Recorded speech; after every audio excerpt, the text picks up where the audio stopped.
अस्सलामुअलैकुम वरहमतुल्लाहि वबरकातुहू। जामी भाई, उम्मीद है कि आप खैरियत से होंगे।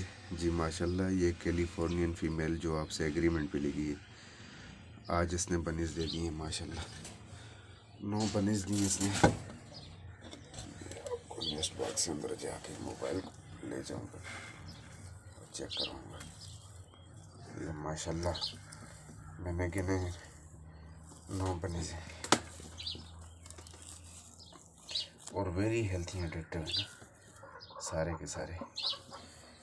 अभी ये नेस्ट बॉक्स थोड़ा सा अंदर है, सही नज़र नहीं आ पा रहे, लेकिन मैंने गिने 9 बनिस हैं।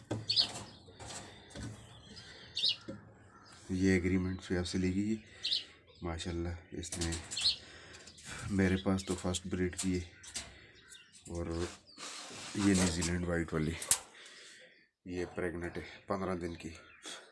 आपके पास लेके आया था रमज़ान में, वो जो 3.5 या 4.5 kg वाला मेल था न्यूजीलैंड वाइट का, उससे क्रॉस हुई थी माशाल्लाह। ये भी 15 दिन की प्रेग्नेंट है। ये भी आपसे एग्रीमेंट पे लेगी है, और इसके बनीज माशाल्लाह 2-3 क्लच मैंने आपको सेल किए। जज़ाकल्लाह।